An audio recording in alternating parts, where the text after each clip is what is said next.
is that time of month again. We are sitting down with OKC Mayor David Holt, getting an update on everything happening in the city. And today we're following up with him following his State of the City address yesterday. He joins us live now. Mayor Holt, good morning and thanks for being here with us. Good morning. Thanks for having me. Okay, let's talk about the big item. Yesterday you talked about the proposal of a new arena. Everyone is talking about it. So let's kind of catch up and talk to us about why it's being proposed, why you think we need it here in OKC. Sure. So, last year first broached this topic. Kind of the timing was driven by the fact that the Thunder's lease was expiring, but also, our arena on any number of levels is just not as competitive as it once was.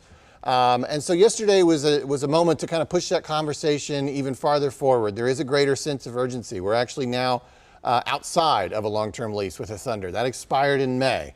But I also laid out the context that we've done this basically for 100 years. Every 30 years, our community has recognized that the arena is sort of the centerpiece of our quality of life infrastructure, and we've reinvested in it. And so I think it was 35 years after the first arena we built, we voted to build another one. 31 years after the second arena, we voted to build another one. And it's been 30 years now, as we sit here today, since we voted to build a new arena. So all of that would drive this regardless, but what this last arena has meant to us in giving us the opportunity to have Major League Professional Sports that has changed our city forever. And if I could find one statistic from yesterday to document that, we were the 31st largest city when we got to Thunder, and now we're the 20th.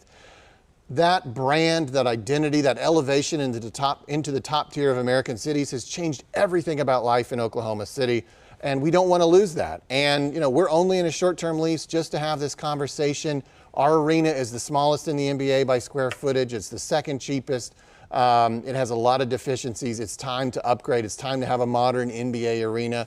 And as I said yesterday, we can do this without a tax increase. The team will contribute. We will get a long-term lease in exchange, and there is a sense of urgency, so we need to do that this year. And we'll have a proposal by the end of summer. Okay, yeah, we don't want to lose the Thunder. We love them. We got to keep them here.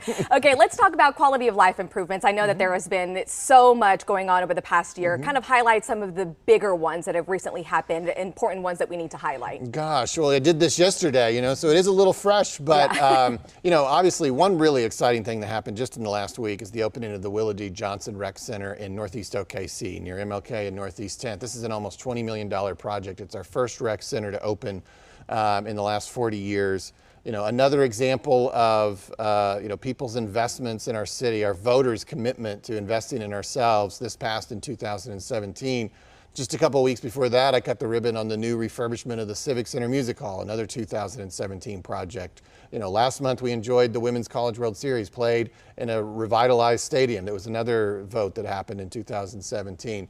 We're about to cut the ribbon on Expedition Africa at the zoo, a $25 million project really made possible by a vote to support the zoo back 30 years ago. So time and time again, the people of Oklahoma City have invested in ourselves, and time again, we've reaped the rewards, and we have seen some amazing progress as a result. And yes, as you said, quality of life is improving seemingly every week. Yeah, and speaking of some more quality improvements here, yesterday you also talked about the Better Streets, Safer City, and some of the work that we've done here on fixing our streets. Remind us again, give us an update on those projects, what we're looking ahead to here in the future. Yeah, well, also in 2017, the voters approved almost $800 million for street repairs.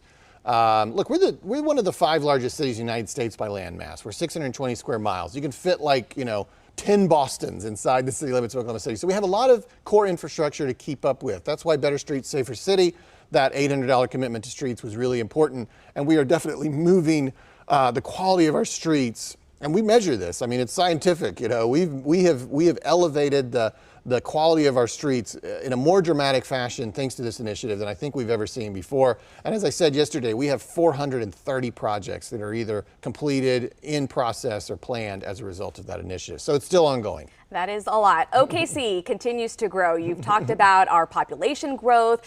It's just thriving. Another thing I wanted to ask you about is the new outdoor amphitheater that has been announced. What are your thoughts on that? Is Oklahoma City ready for something this big to bring more people in, and the economic outlook on this? Well, we'll see. That is, so first of all, I saw some of the coverage on that. It tends to associate itself a little bit with Mustang or Yukon. It is actually in Oklahoma City. It is entirely a private sector proposal. It has no city involvement. There is, there are some planning. It's not zoned for that, so it'll have to go through a process, and we'll see how that goes. But really, the city government has no role in that. Entirely private sector. But to your question about whether the city as a whole and a metro can sustain and welcome new developments and new entertainment options, I mean, absolutely. I think we continue to be underserved on any number of fronts, but you're seeing investors from around the country recognize that, and you're seeing new announcements all the time. But that specific project, we'll see. There's a process to that. We'll continue looking at that one. Looking now into the future, progress can always continue to be made, and we're doing really good with a lot of investments here in the city. As I mentioned, we just continue to thrive. We're bringing in new businesses. The city is growing. What do you see for the economic outlook of OKC? Look, unemployment has now been below 4% for 2 years. Our sales tax receipts are still very strong, which allows us to, provide the services at the level you expect, but it also shows that economic activity is still happening here in the community.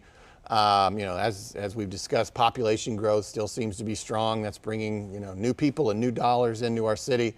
And I think, what's really most remarkable is never in our city's history have we had so many multi-hundred-million-dollar developments currently underway or proposed, and you've got cranes kind of moving all over town. So, my view of Oklahoma City's economic outlook in the foreseeable future is still very, very, very bullish, but we'll see.